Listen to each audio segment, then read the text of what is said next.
se olviden, tienen que hacerse la pregunta, ¿qué deseo lograr en el paciente?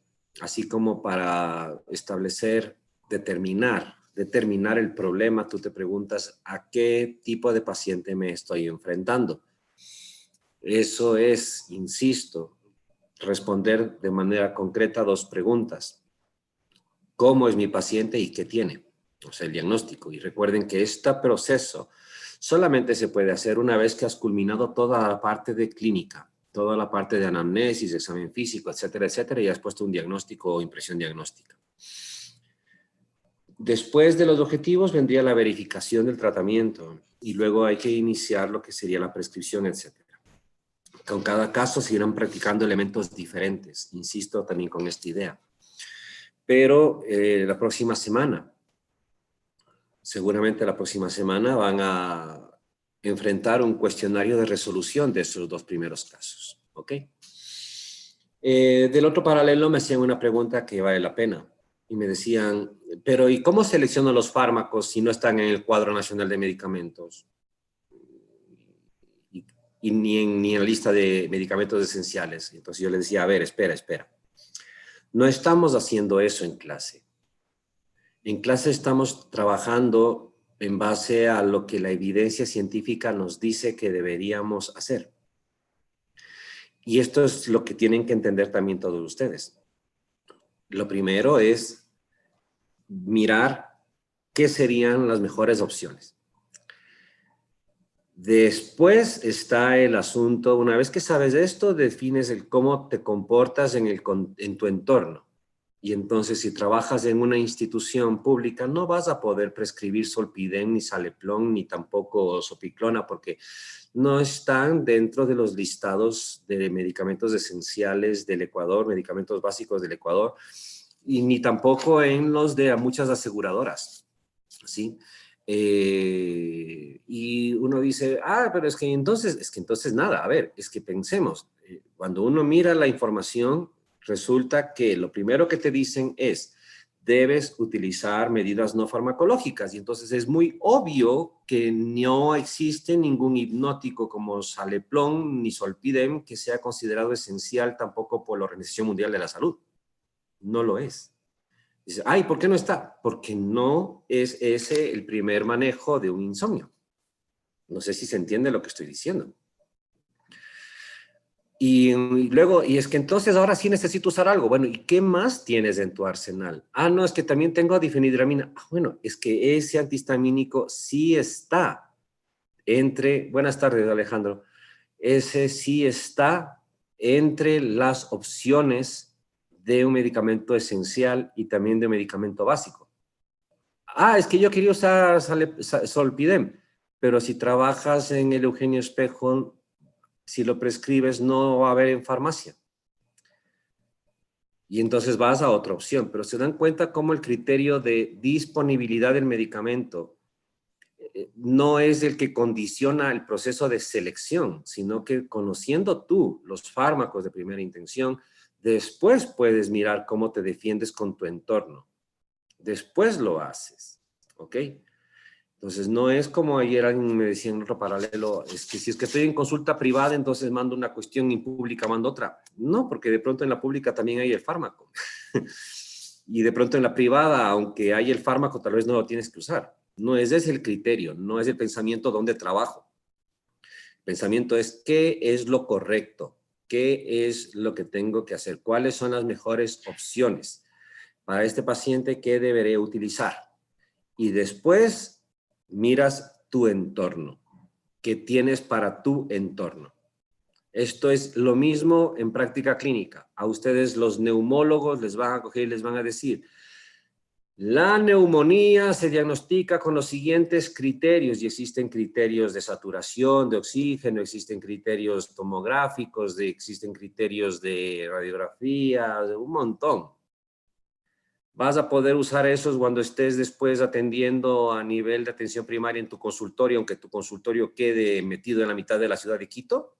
¿Vas a tener todos esos recursos en ese instante para recién hacer un diagnóstico? No, por eso está en que tendrás que hacerlo de manera clínica. Por eso les enseñan inspección, palpación, percusión, frémito para que justamente puedan terminarse en consolidación. Es así. Luego vas por lento. Bueno, vamos, ¿cómo se llama? Ya con otro tema. Seguimos avanzando en lo que son los fármacos porque los temas que se vienen dependen de estas otras opciones farmacológicas. ¿Okay? Vamos a entrar en depresión y vamos a, después de depresión, a entrar en trastorno de ansiedad generalizada, sabiendo ya de entrada que ya hemos visto que los hipnosedantes también van a ser útiles en el trastorno de ansiedad generalizada. ¿Okay? Ya se van a dar cuenta por qué tenemos que mirar estos fármacos ahora. Y entonces nos vamos con antidepresivos. No es un tema complicado. La verdad está en que el libro base de ustedes es bastante amigable en ese sentido. Así que por favor, les tengo en pantalla paralela. Luego lo miras en el libro donde estará Lisette. Y vamos con el tema, ¿ok? Insisto, por favor, concentrados más bien a la pantalla y atendiendo antes que escribiendo, porque todo esto se encuentra en su texto. Hay de esta situación de entrada de base para los temas que se nos vienen, depresión y ansiedad. De manera muy simple, aunque luego miraremos y hablaremos más sobre las patologías seguramente. Depresión, el pensamiento de la persona está concentrado en ideas del pasado que le entristecen, es un exceso de pasado. Esto es un meme, pero es muy, muy cierto. Ansiedad, el pensamiento de la persona sobre cuestiones y problemas que aún no ocurren, un exceso de pensamiento de cosas futuras. De ahí que se le decirse, ¿no? Vive el presente, vive el hoy para que estés en paz. Y obviamente, como existe esta modificación en depresión y en ansiedad generalizada, un tipo de pensamiento radicado en cuestiones del pasado y en las del futuro, ya se imaginarán que la base del tratamiento de estos problemas que vamos a abordar de depresión y ansiedad, la base es lograr que cambie la estructura del pensamiento del individuo. Así que la terapia cognitiva conductual, de la cual ya algo conversamos previamente, en insomnio, esa va a ser la base del tratamiento. Y las pastillas van a ser solamente una patadita. En cuanto a depresión, la primera descripción clínica de la depresión mayor la hizo Capadocia, justamente en el año 138 después de Cristo, y justamente ya manifestaba lo que luego se denominarían los síntomas mayores. Existen igual para la depresión criterios mayores, lo paso rápido porque luego estará en los artículos, pero a entender esto de momento. Una cuestión es la tristeza. Todo el mundo puede haber estado triste en algún instante, pero no es lo mismo tener depresión mayor. No es lo mismo. Para tener depresión mayor tienes que tener cinco de todos síntomas de todo este listado, pero de esos 5 tienen que estar siempre por lo menos uno de los dos siguientes. Tristeza profunda, del ánimo deprimido que se llama, es la tristeza profunda, que cursa con la habilidad emocional, cursa con apatía, cursa con obviamente el spleen eterno de los poetas decapitados de la literatura ecuatoriana, ¿no? La tristeza profunda es la una, y la otra, pérdida de interés o disminución del placer. O sea, ya es una apatía, anedonia se llama esto en semiología. Ya no hay interés, ni ganas, ni satisfacción por nada. Pierdes el gusto a las cuestiones. Tiene que estar el uno o el otro. Eso significa que puedes tener pacientes que no necesariamente se la pasan con la habilidad emocional llorando, ojo, ¿eh?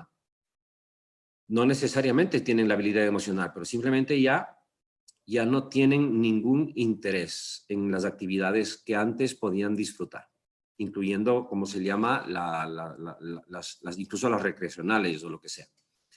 Y aparte de cualquiera de estos dos, que pueden estar uno o los dos, pero siempre tiene que haber alguno de estos, el paciente puede subir de peso o puede bajar de peso, puede tener insomnio o puede tener hipersomnia, podría tener sentimientos de culpabilidad e ideas de minusvalía, puede tener retraso psicomotor o bien puede tener agitación, puede tener fatiga o pérdida de energía, puede tener disminución en la capacidad de concentración. Y lógicamente la cantidad de las molestias y la frecuencia con la que ocurren te va dando puntajes en las escalas de los test diagnósticos. Aquí van jugando papel importante la identificación, la anamnesis de ideas de minusvalía o ideas de culpa inapropiada. Y obviamente los pensamientos sobre muerte y más allá de esto ya de suicidio o el intento suicida. Y esta condición del pensamiento de muerte, ya el paciente comienza a pensar mucho en la muerte, y ya comienza a tener ideas al respecto de que no, que de pronto el mundo va a estar mejor sin mí, mi familia estaría mejor si es que yo no estoy, etcétera, etcétera. O peor, si es que ya comienza a revelar que tiene ideación al respecto, te va estableciendo si es que esa depresión mayor es leve, moderada o severa. Un paciente que intentó suicidarse está en depresión severa, es así de simple. Y uno que ya tiene pensamiento de planeación de intento suicida también está en severa, ¿ok? Cuando no existen estos pensamientos de actividad suicida, todavía podría estar en leve o en moderada. Hay una asociación directa entre la depresión y malos desenlaces clínicos con otras enfermedades. No es el hecho solamente de que el paciente con depresión se mate, no. La depresión de entrada está asociada, por ejemplo, con una mayor tasa de mortalidad por infarto agudo de miocardio. La ansiedad generalizada también, por si acaso. La paciente con depresión está relacionado con un peor control del estado metabólico en la diabetes. El paciente deprimido se cuida menos en su nutrición, en su alimentación, etc.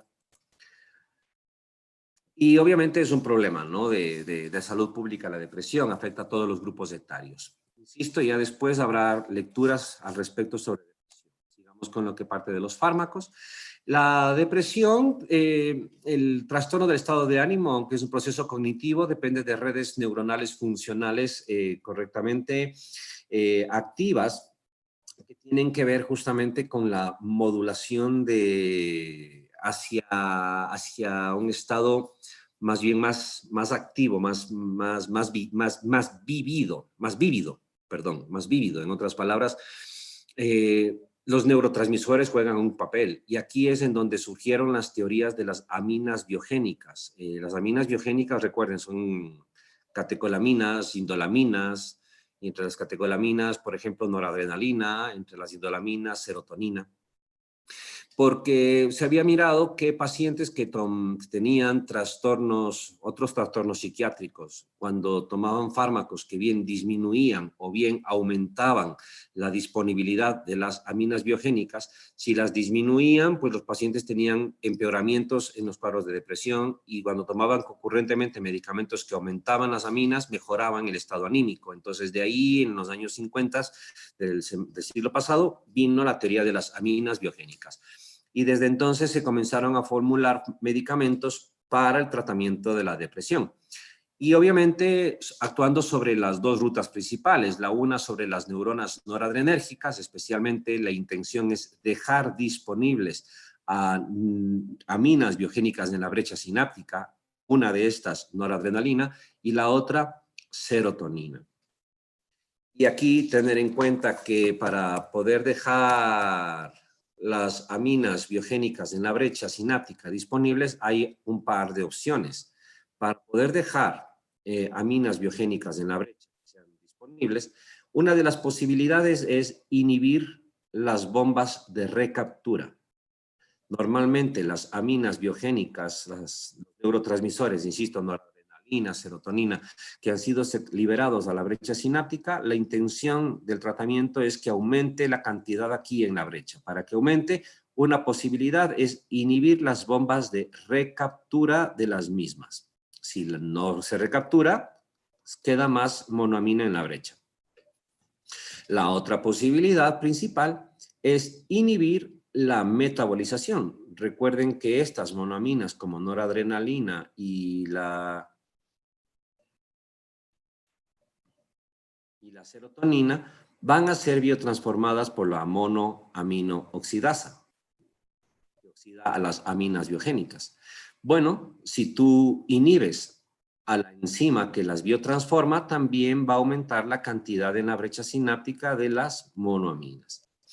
Y luego hay que tener en cuenta que tú podrías provocar esto modificando algunos receptores presinápticos.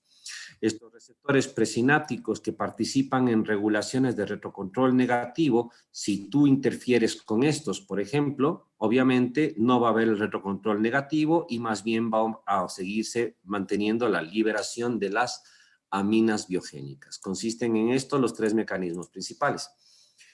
¿Qué fármacos tenemos? Tenemos algunos grupos farmacológicos. Entre estos grupos, los vamos a mencionar a todos de una vez, antidepresivos tricíclicos, que están entre los más viejos, los más tradicionales, y juntamente con estos comparten antigüedad los inhibidores de la monoaminoxidasa. Después de los antidepresivos tricíclicos se desarrollaron los llamados inhibidores selectivos de la recaptación de serotonina. ¿Por qué se llaman así? Bueno, porque estamos hablando de dos monoaminas, noradrenalina y serotonina, y de bombas de recaptura específicas para estas. Por lo tanto, el instante en el cual tienes un grupo de fármacos que inhiben selectivamente la recaptación de serotonina, significa que esta es la monoamina que se va a quedar más en la brecha sináptica, mientras que las bombas de recaptura de noradrenalina seguirán trabajando. Principios activos de los antidepresivos tricíclicos que hay que acordarse: amitriptilina e imipramina. Entre los inhibidores selectivos de recaptación de serotonina, la fluoxetina, sertralina y el citalopram. Existen más principios activos, por ejemplo, paroxetina es otro. Y luego, claro, después saldrían los llamados inhibidores selectivos de recaptación de noradrenalina, en donde primero fue bupropión y después salió la reboxetina. ¿Por qué esto de mixtos nuevos? Bueno, porque estos antidepresivos tricíclicos justamente eran inhibidores no selectivos. Como fueron los primeros que salieron, inhibían todo, inhibían bombas tanto de noradrenalina como de serotonina. Estos mixtos nuevos también inhiben bombas de noradrenalina y de serotonina, aunque muestran un perfil de tendencia hacia una de estas selectividades de las bombas. Ya lo veremos. Luego están los llamados bloqueadores mixtos. ¿Por qué bloqueadores mixtos? Porque principalmente interfieren con receptores, con los autorreceptores de las neuronas serotoninérgicas o de las neuronas noradrenérgicas. Los autorreceptores son estos, los presinápticos que median retroacciones negativas. Aquí se destaca la mirtazapina. Y entre los inhibidores de la monoaminoxidasa vamos a tener nosotros a fármacos que la pueden inhibir de manera reversible o la podrían inhibir también de manera irreversible. El principio activo que más se destaca aquí, la moclobemida. Lo mismo que estaba mencionando antes, pero con más nombres de principios activos, se lo puede mirar luego en el libro. Y vamos acá. Los no selectivos. A ver. Selectividad es una propiedad de farmacología, es una propiedad molecular de los fármacos que se estudia en el cuarto semestre. Selectividad, para los que no recuerdan el concepto, es el siguiente. Es la capacidad del fármaco de inducir respuesta o actuar en un grupo de receptores a una concentración determinada en esa biofase. Y a esa misma concentración no provocar respuesta ni interferir ni interactuar con receptores similares. Repito, selectividad, diciéndolo más fácil, selectividad es la capacidad de un fármaco de inducir respuesta en un grupo de receptores a una concentración, a una dosis determinada, y a esa misma concentración, a esa misma dosis, no provoca respuesta en receptores parecidos. Por lo tanto, la selectividad de entrada es un asunto dosis dependiente. El semestre pasado y este semestre se volverá a estudiar bloqueadores beta-adrenérgicos. Y entre los beta-adrenérgicos que vieron el semestre pasado les dijeron que teníamos bloqueadores beta-1 selectivos. Eso significa que cuando les usas en unas dosificaciones dentro del rango general de uso, se unen al receptor beta-1 y bloquean la actividad del mismo. Pero a más dosis también podrían ya interferir con el receptor beta-2. Eso es un fármaco selectivo. Tener en cuenta porque en este semestre asoman muchos fármacos llamados selectivos. ¿Ok? Y la selectividad se pierde con las dosis más altas del fármaco. Pero entonces, estos fármacos llamados no selectivos, respecto a la inhibición de las bombas de recaptura, lo que te están diciendo justamente es eso. Tienes bombas de recaptura de serotonina y tienes bombas de recaptura de noradrenalina. Los antidepresivos no selectivos interfieren tanto con la una como con la otra. Y por lo tanto, en el cociente, esto que está acá a la izquierda, el cociente de inhibición, el cociente, cuánto inhibe de noradrenalina y cuánto inhibe de serotonina. Si yo inhibo 2 de noradrenalina e inhibo 2 de serotonina, igual 1, este de aquí. Si es que inhibo 4 de noradrenalina e inhibo 2 de serotonina, igual 2. Por lo tanto, estaría por acá, más arriba de 1. Los no selectivos inhiben tanto bombas de recaptura de noradrenalina como de serotonina. Y claro, no es que tienes que quedarte siempre en una relación exacta, hay un rango, ¿sí?, de capacidad en la relación bombas inhibidas, pero los principios activos que se destacan son estos. Y fíjense, aquí están los antidepresivos tricíclicos como imipramina y amitriptilina. Por otra parte, entre los selectivos inhibidores selectivos de serotonina, todos estos de aquí abajo, está aquí la fluoxetina, el citalopram, la sertralina, la paroxetina, la fluvoxamina, todos los cuales son inhibidores selectivos de recaptación de la serotonina. Y asoma este de aquí, la venlafaxina, que está dentro de los inhibidores mixtos. Y entonces, claro, la venlafaxina sí inhibe también bombas de noradrenalina, pero con mayor tendencia a inhibir a las de serotonina, ¿ok? Fíjense que se encuentra a este nivel, en esta escala semilogarítmica, ¿ok? Muy lejos de lo que serían todo el grupo de los inhibidores selectivos y todavía mucho más del citalopram, que es por excelencia el mayor inhibidor de recaptación de serotonina. Y acá, en cambio, para arriba, asoma aquí la reboxetina, que es un inhibidor franco neto de la noradrenalina, y aquí asoma un antidepresivo tricíclico, como la nortriptilina. Entonces, claro, la nortriptilina, que ya veremos que es un metabolito activo, obviamente comienza luego a tener un poco más de tendencia hacia la inhibición de las bombas de noradrenalina. Lo mismo que la desipramina, como le veremos, es otro metabolito. Es otro metabolito activo, ¿ok? El uno de acá y el otro de acá. Pero entonces, claro, hay un perfil de comportamiento molecular.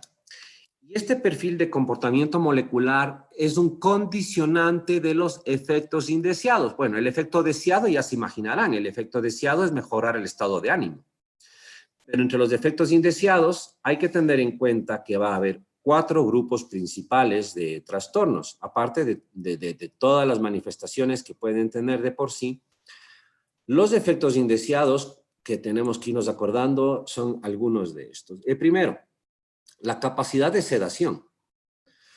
La posibilidad de sedación que va dependiendo justamente de la interacción con núcleos en otras áreas encefálicas. Hasta aquí en el tema anterior hablábamos de que siempre hay una estimulación de parte de los neurotransmisores, pero tengan en cuenta el concepto de agonista inverso que también ocurre en sistema nervioso central. El que no se acuerde de ese concepto, por favor regrese a los capítulos de farmacodinamia de Brenner. Ese agonista inverso se comporta de esa manera porque el receptor está conducido para funcionar así. Por ejemplo, el receptor alfa-2 adrenérgico. Aunque la noradrenalina sea un neurotransmisor estimulante, al actuar sobre un receptor presináptico alfa-2 adrenérgico va a disminuir la actividad funcional de la neurona noradrenérgica, disminuyendo la liberación de noradrenalina. Si es que este tipo de cuestiones ocurren en determinados núcleos, puede haber un efecto de sedación. Efectos anticolinérgicos. Vamos a ver, Michelle Loya.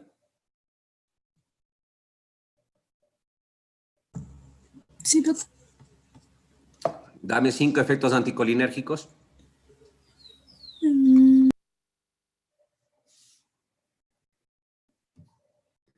Bien, no te acuerdas.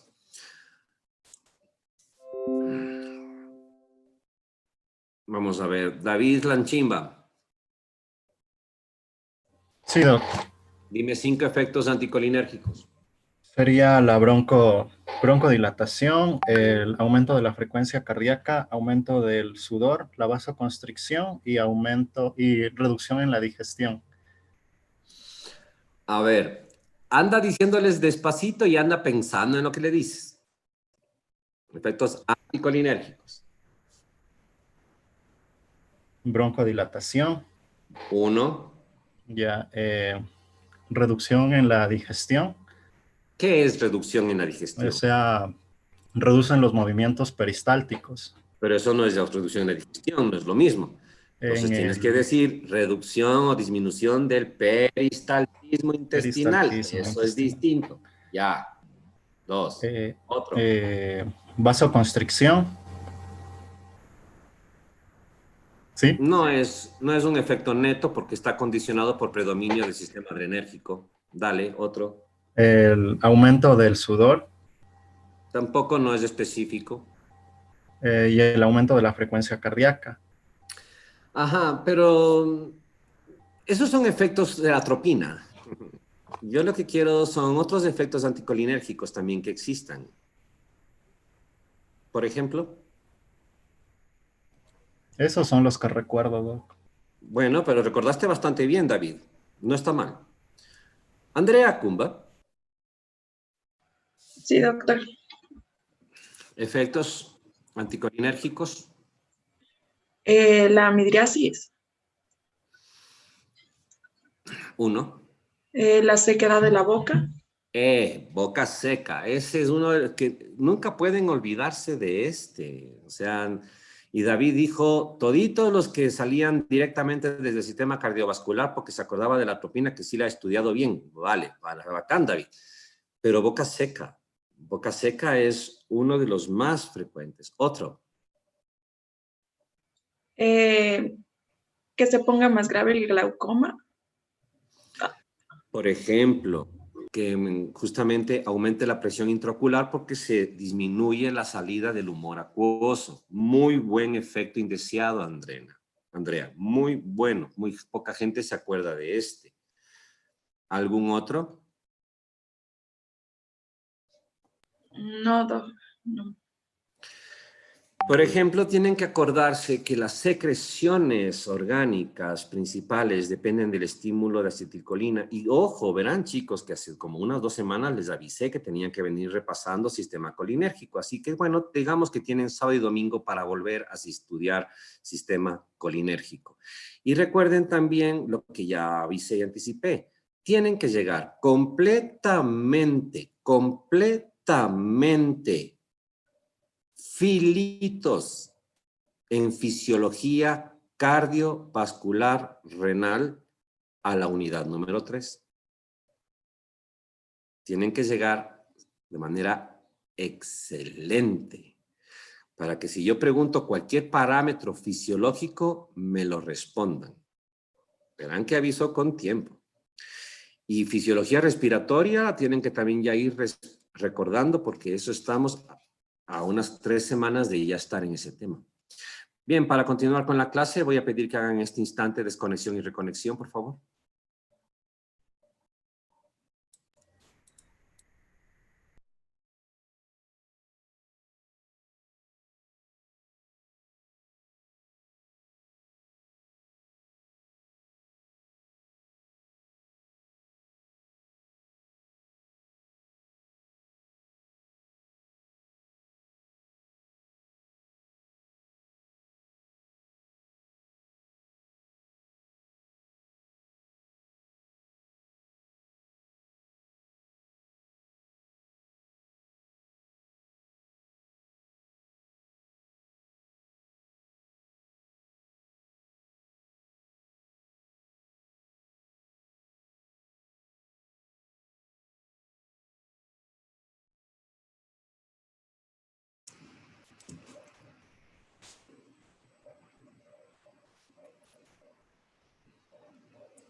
Bien, siguiendo con esto de acá.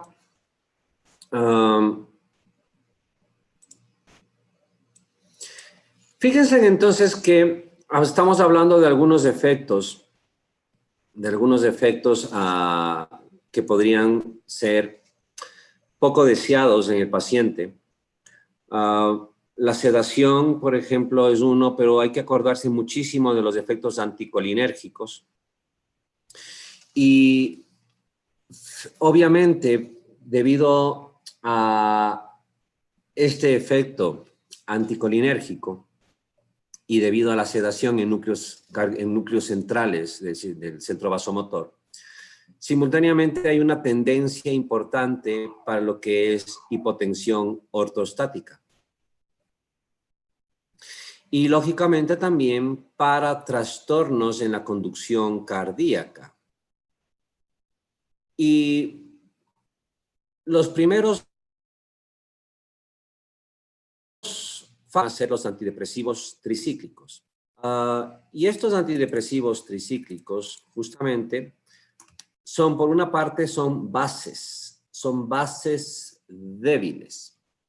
Y como son bases débiles, va a haber cambios en la ionización y en altas dosificaciones, aunque tienen los antidepresivos de por sí, tienen un margen terapéutico enorme.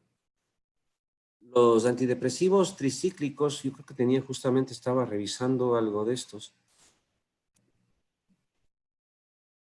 Este de aquí, por ejemplo, es el margen terapéutico para la amitriptilina.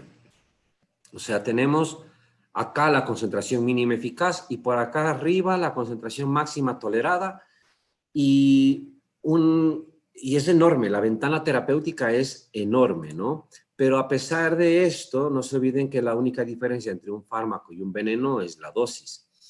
Y en sobredosificación, obviamente, estos fármacos van a quedar capturados, por ejemplo, a nivel de fibras de conducción cardíaca y pueden llevar a trastornos eléctricos. Y entonces, para volverles a un estado no ionizado, utilizamos bicarbonato, por ejemplo, y de esa manera pueden, al estar no ionizados, volver a abandonar la fibra cardíaca y al salir de esa, dejar y perderse el estado de disfunción eléctrica, ¿ok? Esto creo que les menciona el texto muy rápidamente. Sí, me acuerdo, esto lo menciono por una pregunta que hubo como hace unos 2 semestres en una clase. Volviendo entonces, estos fármacos son bases y tenemos varios principios activos. Imipramina, desipramina, amitriptilina, nortriptilina, clomipramina. ¿Cuáles son los más conocidos y los más resaltados? La amitriptilina y la imipramina. Y aquí tener en cuenta la siguiente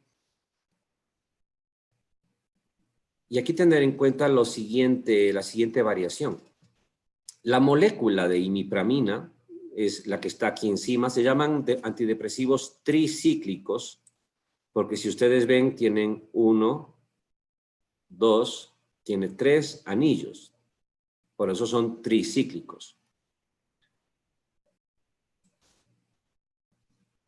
Y aquí donde está la R1, entra esta cadena. Y aquí en donde está el R2, entra esta otra cadena. O sea, aquí tendríamos un hidrógeno, ¿vale? Bueno, si se dan cuenta, la desipramina es realmente el metabolito activo de la imipramina. La única variación es esto de aquí. Fíjense que aquí hay 2 metilos en la imipramina. No lo anoten, no lo escriban. Y aquí hay 2 metilos. 2 metilos. Y aquí la desipramina solamente tiene 1. Por lo tanto, ya estamos viendo incluso el proceso de metabolización en qué va a consistir. Va a consistir en una desmetilación inicialmente. Hay una desmetilación, va a perder un metilo. Y lo mismo ocurre aquí. La amitriptilina va a biotransformarse en nortriptilina también por una desmetilación. Estos, sin embargo, metabolitos también se comercializan como principios activos individuales, ¿no? Como tales. ¿Qué hacen los antidepresivos tricíclicos? Inhiben tanto bombas de serotonina como bombas de noradrenalina. Y se desmetilan principalmente, ya hemos dicho, ojo con esto, son fármacos que se ligan en alta proporción a proteínas. Y como se ligan en alta proporción a proteínas, son susceptibles de provocar fácilmente interacciones farmacológicas con otros que se liguen también en alta proporción. La relación de bloqueo con fármacos que son los originales, por ejemplo, amitriptilina, interfiere tanto con noradrenalina como con la recaptura de serotonina. La nortriptilina, que es la amitriptilina desmetilada, ya tiene más tendencia para capturar a la noradrenalina, como habíamos visto en la gráfica de las escalas previamente. En cambio, por acá, la imipramina, ¿sí?, tiene más tendencia de por sí a noradrenalina y a serotonina, pero cuando ya se desmetila, cuando ya queda desmetilada, también se llama desipramina, mucha más tendencia para la bomba de noradrenalina. Lo que mencionaba de los tricíclicos, varios efectos indeseados, uno de estos es sedación. Y entonces, claro, los tricíclicos podrían salir aquí como una opción entre los antidepresivos que vimos que estaban enumerados en el insomnio, ¿se acuerdan? Sin embargo, este es el problema. Los efectos antimuscarínicos con los antidepresivos tricíclicos serían un exceso para un paciente que vamos a manejar un insomnio crónico. Porque visión borrosa, constipación, retención urinaria, estado confusional, boca seca, vamos, que ninguno de estos no va a permitir una buena adherencia en el paciente, que solamente queremos justamente provocarle algo de somnolencia. Así que no van a ser una buena opción. Eso ya habíamos mencionado antes, que era otro fármaco. Ya he dicho lo de las arritmias cardíacas. Obviamente, todos los fármacos antidepresivos tienen la tendencia a hacer subir de peso. No porque actúen directamente en el centro del apetito, sino que conforme mejora el ánimo, la persona nuevamente vuelve a alimentarse y hasta come más también. ¿Ok? Tiene que ver con esto, no es solamente que actúen estimulando el apetito por sí mismos. Me salí de la pantalla, perdón. Y en comparación con los otros subgrupos que vamos a estudiar, fíjense en que el perfil de efectos indeseados en general de los antidepresivos tricíclicos es mucho mayor en eventos indeseados que los otros subgrupos. O sea, en seguridad se les considera como grupo menos seguros. ¿Okay? Aquí, tener en cuenta mucho el asunto de los efectos anticolinérgicos. Esto, no acordarse de esto es algo imperdonable, ¿no? Es algo imperdonable. Los otros subgrupos farmacológicos están basados en el funcionamiento de estos primeros. Y no son, y ojo, los antidepresivos tricíclicos son medicamentos esenciales y son medicamentos básicos. ¿Okay? Esenciales y básicos. Incluso se utilizan para algunas neuralgias, no solamente para depresión. Van a ser útiles para algunas neuralgias. Luego está el otro grupo que se desarrolla en importancia, que también hay principios activos que se consideran esenciales y básicos, que son los inhibidores de recaptación de serotonina, una estructura molecular distinta a los tricíclicos, fluoxetina, paroxetina, sertralina, en los años 90 conocidos como las drogas de la felicidad, ¿sí? Que se volvieron muy populares en Nueva York y hasta en alguna serie de televisión salían.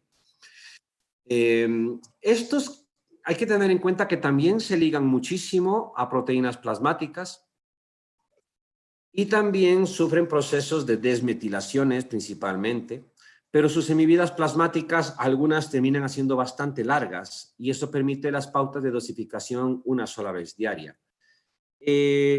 Muchos de estos, antes de poder ser finalmente excretados, suelen ser biotransformados a través de enzimas del citocromo P450 y como se demora mucho el citocromo en biotransformarles, casi que cumplen un papel como que le estuvieran inhibiendo a sus propias enzimas. Se demoran tanto las enzimas, por eso tienen semividas plasmáticas largas, que estas enzimas no quedan funcionantes y casi como se comportan como si estuvieran inhibidas.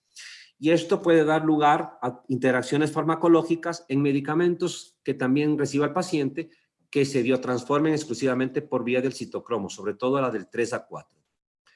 Hay que tener en cuenta que entre los efectos indeseados está justamente también la disminución de la libido, pero este es un efecto indeseado que no le comunicas al paciente. No le vas a decir. No le vas a decir, Lisset, porque imagínate, ya te está viniendo a ver por qué, porque está triste. O sea, ya está triste, ya está deprimido, ya no quiere, ¿cómo se llama? Nada de nada. Y encima le vas a quitar las esperanzas de otras cuestiones. No. Si después te cuenta y te dice, es que me pasa esto, o que otro efecto es disfunción sexual, ¿sí? Es que estoy con este problema, entonces dices, sí, a veces puede pasar. A veces puede pasar, pero no se preocupe, ya va a pasar, es un mental, y en último término utilizaremos inhibidores de la fosfodiesterasa, o sea, sildenafil o compañía, ya, ¿ok? Ya se lo mira después, pero se lo conoce porque hay que estar atentos a cuando te cuenta el paciente, pero no le vamos a dar a este paciente, justamente, verá, usted está hecho masa, deprimido, qué tristeza, ¿no es cierto?, qué pena, pero va a tomar esta pastilla y verá, tampoco va a poder hacer esto, aunque no tenga ganas. No. Así que cáptenme por dónde va, ¿no? Siempre informamos reacciones adversas que pueden ser frecuentes y que pueden hacer que el paciente pierda adherencia, y también aquellas que pueden ser graves para que las detecte y nos avise a tiempo. ¿Ok? Con esa no va a ocurrir mayor cuestión. Mucho cuidado con lo siguiente. Aunque tienen un mejor perfil de seguridad, porque prácticamente los efectos antimuscarínicos son mucho más bajos y es muy difícil que ocurra una toxicidad aguda cardiovascular, el paciente que toma inhibidores de recaptación de serotonina no debe recibir simultáneamente inhibidores de la monoaminoxidasa, o un paciente tratado con inhibidores de la monoaminoxidasa no debe recibir inhibidores de recaptación de serotonina, porque el incremento sostenido debido a la inhibición de la metabolización de la serotonina va a llevar a un síndrome serotoninérgico. Ese síndrome serotoninérgico es potencialmente letal y se caracteriza por una hipertermia súbita con rigidez del tronco que puede provocar alteración respiratoria y con perturbación en la conciencia. Es un síndrome muy extraño, muy raro, pero también muy severo y ocurre cuando combinas los dos fármacos. Una cuestión a tener en cuenta es el mecanismo de acción a largo plazo de los inhibidores de recaptación de serotonina. Normalmente, viene la despolarización, se libera serotonina, actúa en los receptores postsinápticos, viene la bomba de recaptura y el autorreceptor 5-HT1 ejerce una retroacción negativa, por lo tanto deja de secretarse serotonina. El paciente tiene ahora disminución de las aminas biogénicas y utilizamos un inhibidor en la recaptura. Bloqueamos aquí. Bloqueamos la recaptura de serotonina. Viene el potencial de acción, se libera la serotonina, actúa en los receptores postsinápticos, ¿no es cierto? Y como está inhibida la recaptura, aumenta la concentración. Y esto provoca más estimulaciones en el receptor de retroacción negativa, al inicio. Al inicio va a ocurrir esto. Sin embargo, en el tiempo, luego, debido a que van a estar sobreestimulados estos receptores, porque ahora hay más serotonina en la brecha, va a ocurrir una regulación a la baja, una down regulation. Eso significa que estos receptores presinápticos van a comenzar a disminuir. Y cuando vayan disminuyendo, lógicamente, ya no tendrías el efecto de retroacción negativa y por lo tanto, a largo plazo, viene el potencial de acción, se libera serotonina, actúa en sus receptores postsinápticos y como hay menos autorreceptores de regulación a la baja, se inhibe menos y cada vez también se potencializa más la liberación de serotonina, lo cual favorece el efecto del tratamiento. Pero entonces tener en cuenta de que para que ocurra la regulación a la baja van a pasar algunos días. No es súbito. De los nuevos fármacos, no voy a mencionar nada de la venlafaxina porque no tiene ninguna ventaja en eficacia farmacológica respecto a los otros. Ojo, las primeras líneas van a estar dadas por antidepresivos tricíclicos, por uno de los inhibidores de recaptación de serotonina, que la evidencia científica de momento muestra que gana en algunas situaciones sertralina, lo cuento de una vez. Amitriptilina, sertralina son fármacos de primera línea. Venlafaxina no ofrece ventajas, nefazodona no ofrece ventajas. Mirtazapina, la mirtazapina va a ser un asunto interesante. Bupropión no ofrece ventajas, ¿no? Pues me lo salto. La mirtazapina sí es importante acordarnos porque tiene un mecanismo diferente. Este es lo que llamamos un antagonista dual. Interfiere con los receptores tipo 2 y 3 de serotonina y con el alfa-2 adrenérgico. Y al hacer esto potencializa la liberación de los neurotransmisores. Esto le da el beneficio farmacológico antidepresivo. Por otra parte, hay que tener en cuenta que tiene un potente bloqueo H1 y por lo tanto este efecto antihistamínico le da la sedación. Esa sedación es la que permite que la persona llegue a tener sueño. Por eso está en que este fármaco se empieza a administrar en horas de la noche, no se lo da en la mañana. Y por eso es que mencionábamos que entre los antidepresivos, este podía servirte, por ejemplo, para el paciente que tenía insomnio crónico, ¿ok? Secundario a depresión. Y entonces empiezas con 15 miligramos y luego subes a 30. Siempre haces escalada de dosis con los antidepresivos.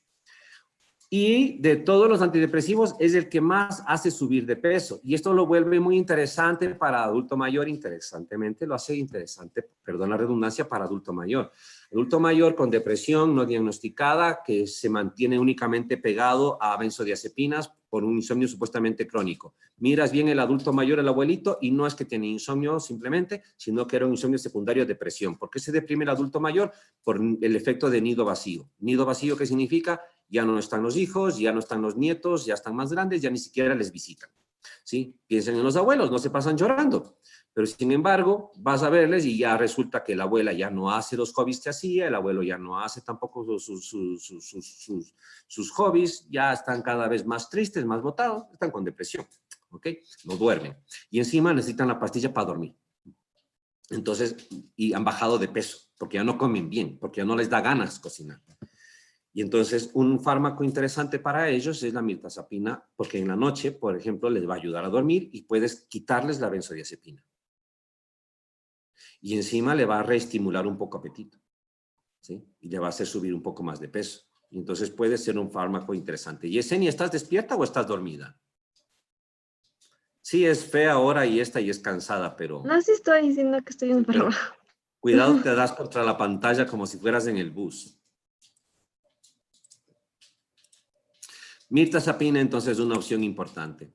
De los inhibidores de la monoaminoxidasa, fenelcina y es la principal posiblemente, es una hidracida y de las hidracidas son irreversibles. Entonces no las utilizamos preferentemente. Esto ya es para lo que llamamos depresión refractaria, o sea, cuando el paciente no responde con los fármacos de primera línea, comienzas a meterle otros y llegas a los inhibidores de la monoaminoxidasa, eso ya es de especialidad, no para ustedes.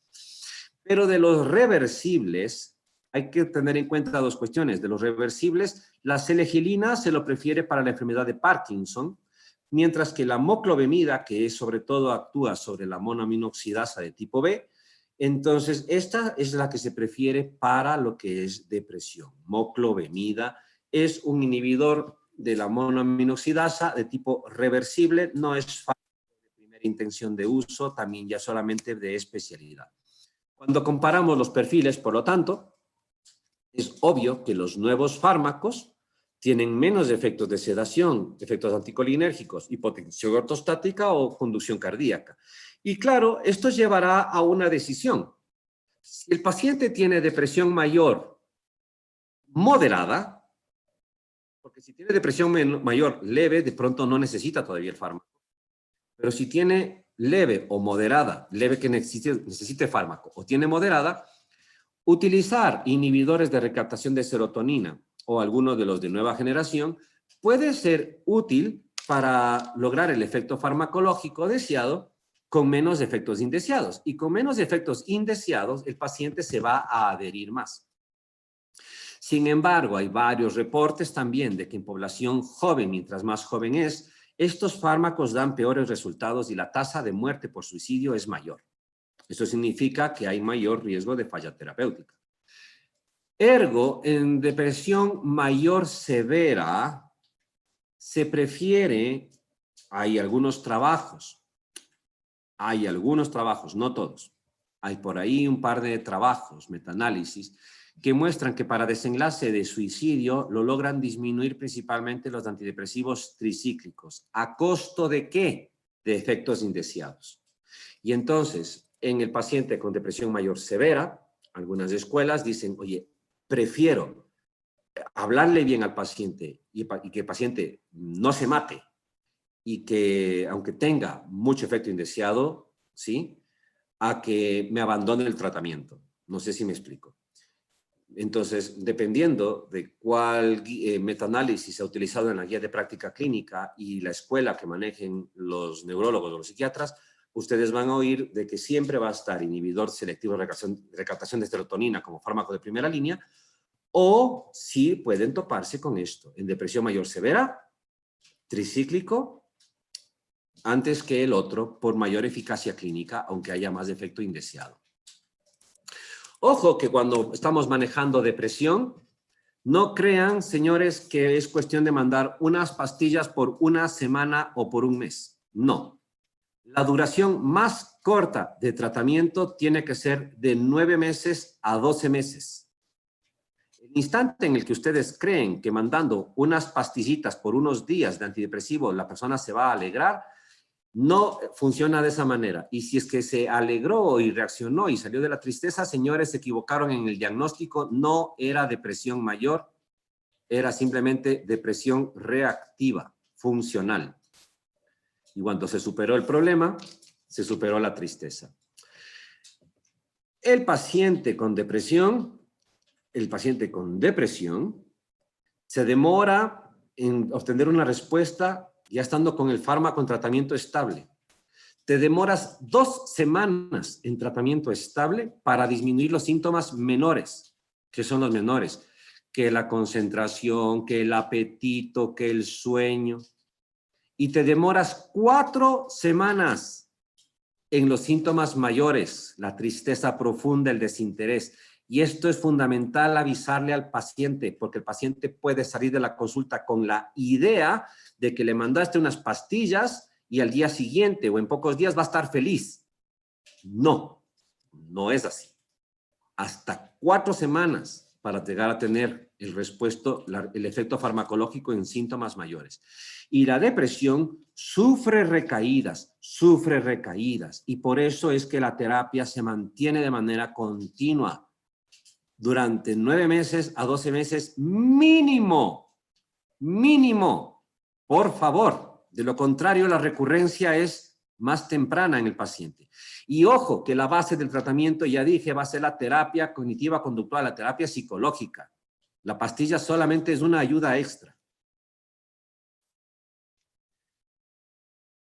Iniciamos con entonces fármacos de inhibidores de recaptación de serotonina. Si es que la respuesta es parcial o no ha respondido a las 4 semanas, tienes que repetir el proceso y modificar la dosis, vigilar tu diagnóstico. Si es que hay respuesta, mantienes el tratamiento.